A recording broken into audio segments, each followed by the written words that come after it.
जगह that's the best. छोटे बच्चा people are so different, so nice, special quality. You cannot say no to them. They are beautiful people, very beautiful. They will enter into the kingdom of God.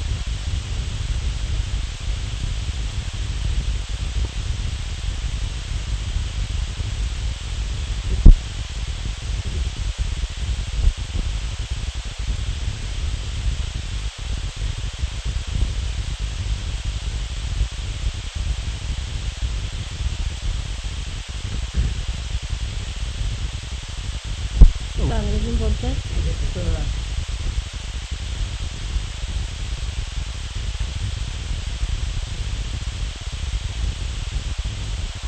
Today we are sitting at the foothills of Himalaya. Himalaya is the father of your mother. And since I have come here, the feeling of returning to the father is making me feel really proud of you.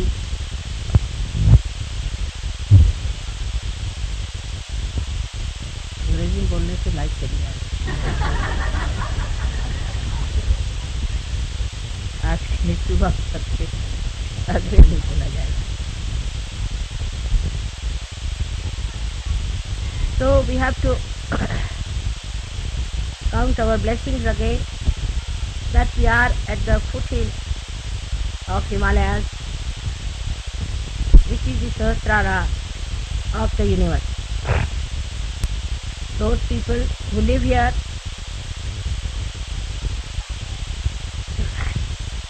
are the most beautiful people that you could think of. They are not rich, they are not educated, they are not sophisticated, they are simple folk. But one of them is equal to thousands and thousands of other people who are still moving in the realm of materialism.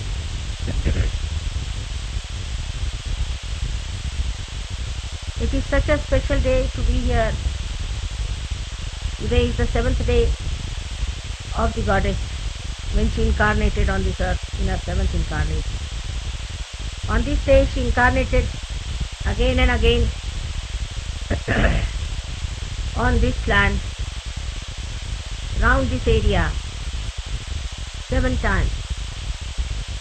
And she is being expressed through the exuberance of the motherland, that she has created all these temples which have come out of the Mother Earth spontaneous.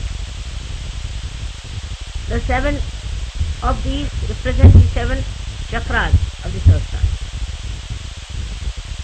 the Shaktis of the Sahasrara. So we are so fortunate today to be here on the 7th day to celebrate the incarnation of these 7 powers. Of these 7 powers which came on this earth to give protection to the whole world, to look after the saints and to give them the vision of God.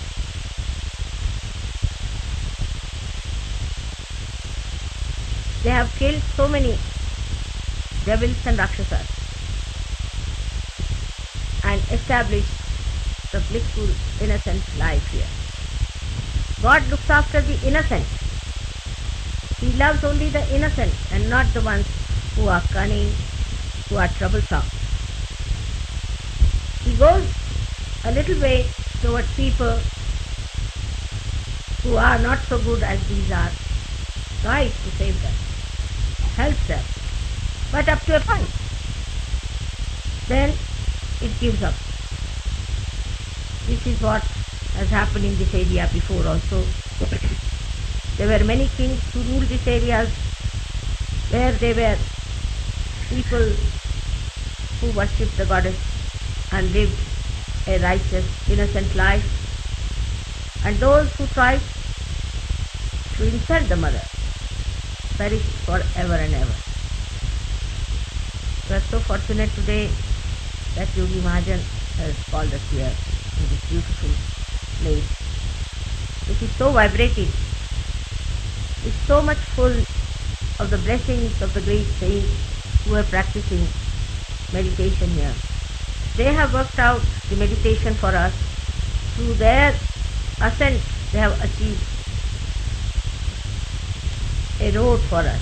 Our Sushumna improved because of their work. Because they have worked so hard, our Sushumna has become so accessible, so easily possible for us to ascend. Today you may not see them, but I see them here.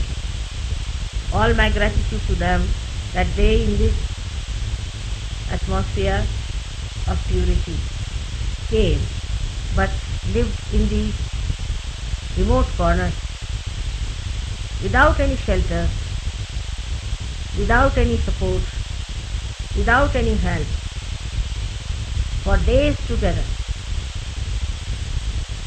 For you, Sahaja Yoga has become so easy. You are all easy chair spiritual people. There is no struggle, there is no problem. Wherever you are, you get your realization. They have made it for you.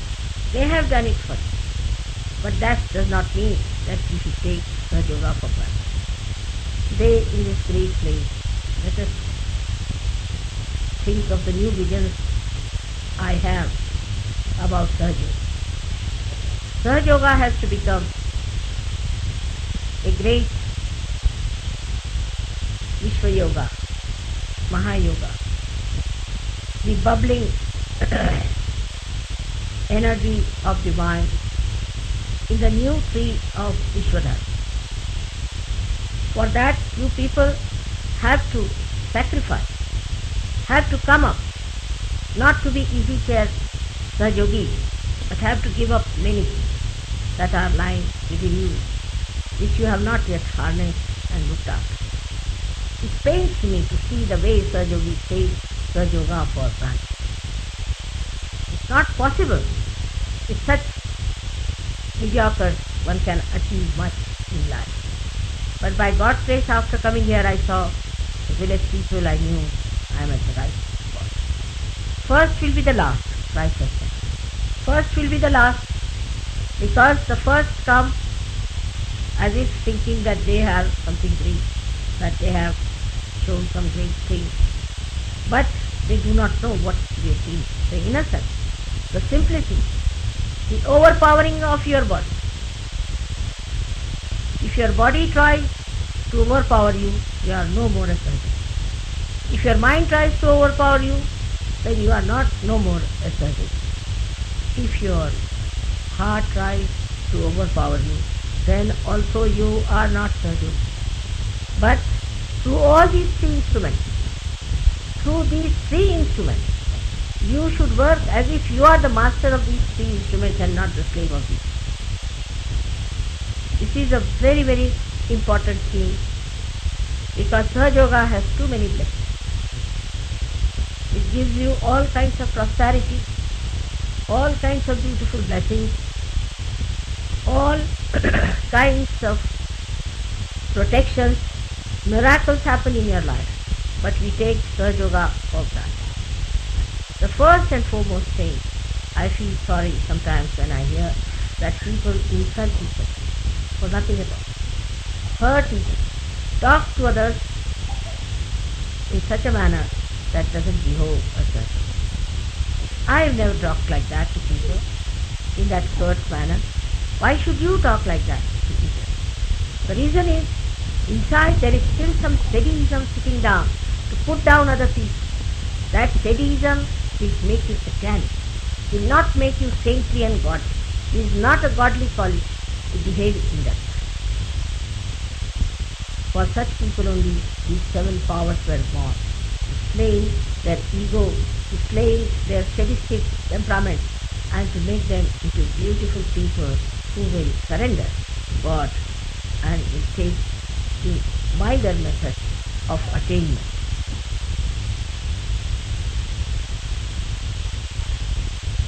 When I came here, I felt I should not go any more to the West. I've had enough of it. I just don't want to waste my time. This place, if I live for a year, I'm sure the whole place will give me so many Sahajogis that even if I struggle for 100 years abroad, I cannot do. But what to do? Mother has to think of all the children, if possible, try to save them as far as. That innocence, that simplicity with which they live here, how they are one with the nature, how they move about, come up, you just watch and see how they rise and how they make themselves available for the beauty of this nature to be enhanced. Because they are so congenial in concord with the rhythm of whole place is so rhythmically singing the praise of God and the Goddess. I don't know if you are sensitive to it or not, but it is. It is so full of singing and chirping of birds. I see these great mountains who have witnessed the ascent of man. They have witnessed the great penance of these very great saints who live here. They have witnessed all that man has fought to go towards God. How they sacrificed, how they went into dangers, lived with animals just to achieve this path for you people. We have to thank them and thank all those 7 deities who have created this atmosphere of complete security for these great saints. All these goddesses came on this earth to protect the saints. They deserve it. That's the duty of a goddess, to protect the ones who are striving, who are fighting the way for the sick. But what is the need to waste time over useless people who have no other thinking but materialism? I do not know how many years it will take for me to convince the Western people about the greatness of the church. I hope with our efforts, some of them, very few of them, will be saved. I don't have much hope of a larger number of people there. I am speaking this in English because I have felt too much here and it's frustrated sometimes. The way God has worked, He sent 7 of His powers on this earth, in this area. Also everywhere He sent them. They crucified, they tortured, they did all kinds of things to saints, and they are least bothered about what they did. All those turmoils and hardships through which they have gone, I really felt then within myself as if my body has gone through that tormenting period. Let us all thank God that He has been so kind, that He gave us realization in our own houses, in our own families. But let us also think about it. What did we do about it? Today I am talking especially for Delhi, because I may not be able to talk. In Delhi, I have heard that people are extremely rude to the news. I was amazed why thousands come to see me, and then what happens? People talk so rudely that nobody can believe that they are heard news.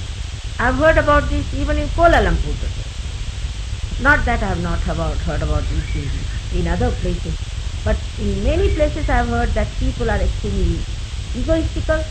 They talk to people in such a rude manner that nobody wants to talk. And that's why in all these places where there is even one person like that, Sahajoga does not grow. And these people don't want to change themselves. If you tell them anything, they will say, all right, so get rid of us. But why don't they say that we want to change? It is something shocking, the way people are. They have no compassion, no love, nothing. But they are thinking about using this position as a Sahajogi to dominate us, to show off to us. And that's why people do not think me. It's only one thing that attracts people to me is my love and my compassion and my open-heartedness. Those who use strong words and talk strongly to others, thinking as if they are in charge of the yoga, must know that if they try all these tricks, they will be suffering very badly. And that no amount of my compassion and love can protect them, because the same powers which come for protection are quite capable of destruction. I want to warn you, all of you, to be gentle, to be kind, to be sweet to others. Don't try to hurt others' feelings. Don't try to be sadistic. Otherwise, it will hurt you very much. It has happened in this place where you are sitting today in this area. It has happened. I can see all the past that took place. Those people who tried to be harsh and horrible suffered a lot. They had to become gentle. One great saint called Durvasa, he was known to be a very hot-tempered fellow, and he meditated, but he was so hot-tempered. He did not live in this area.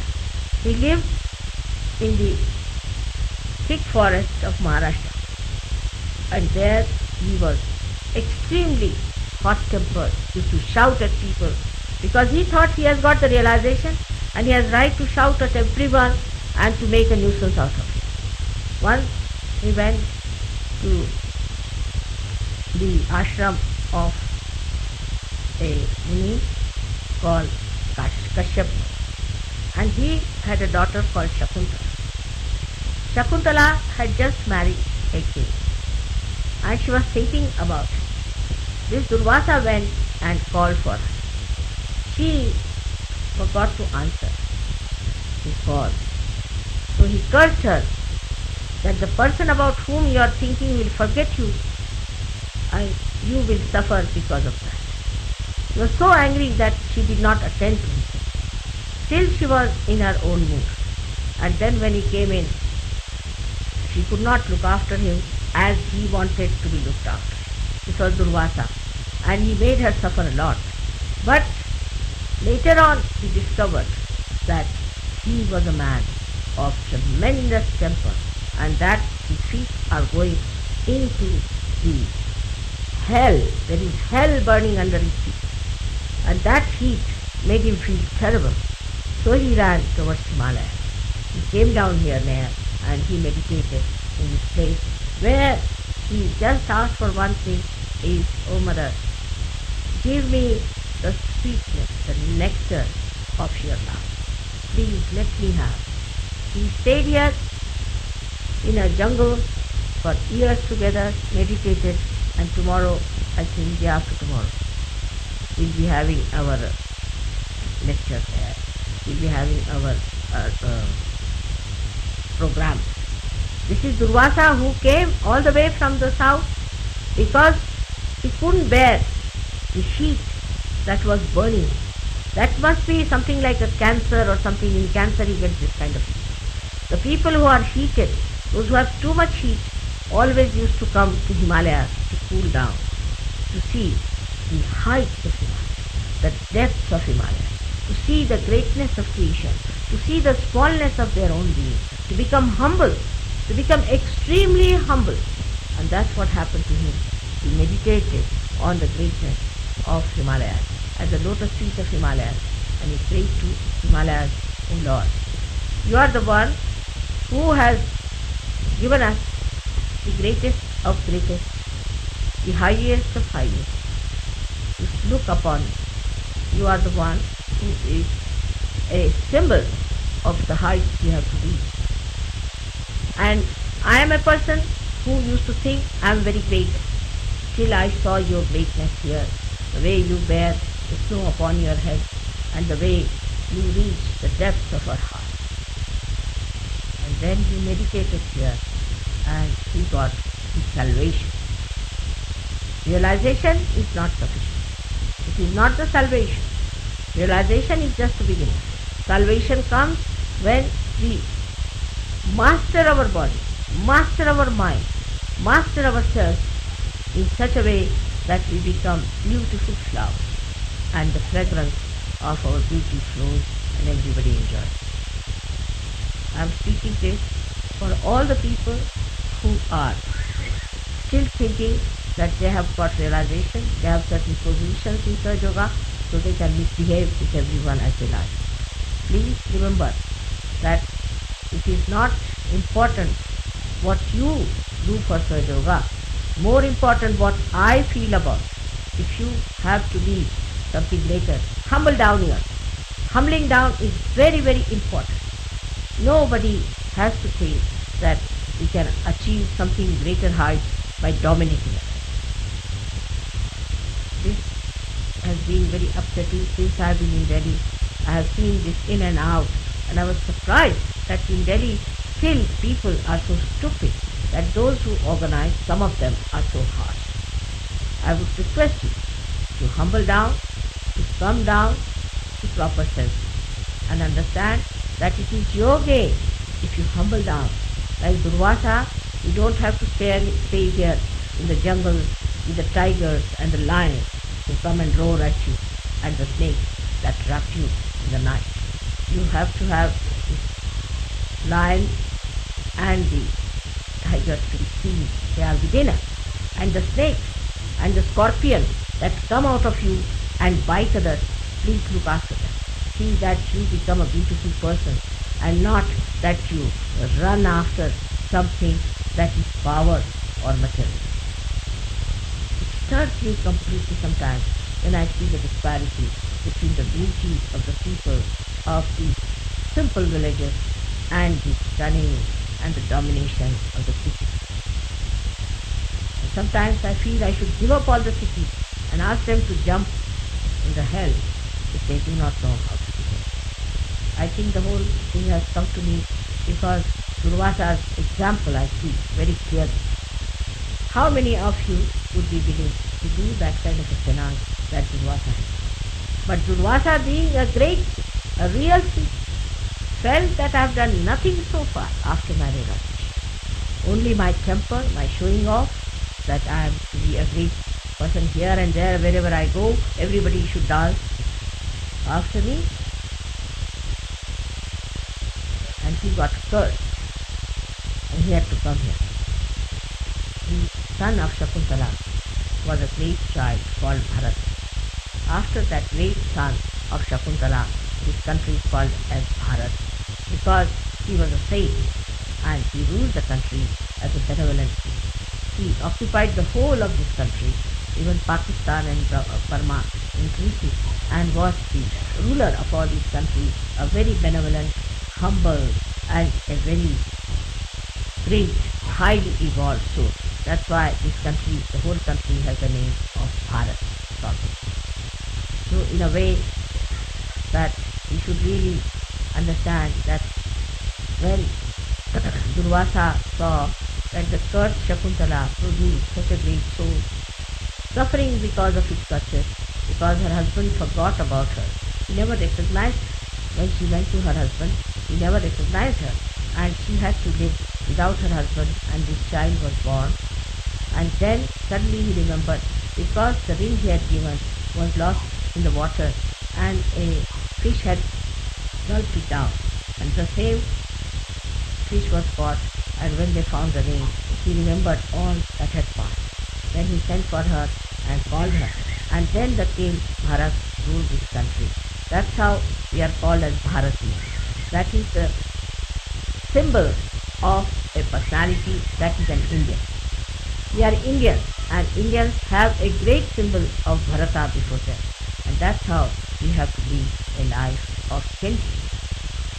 You may be king, you may be state figure, you may be anything, But for an Indian, it is important to lead a life of complete dedication and complete renunciation.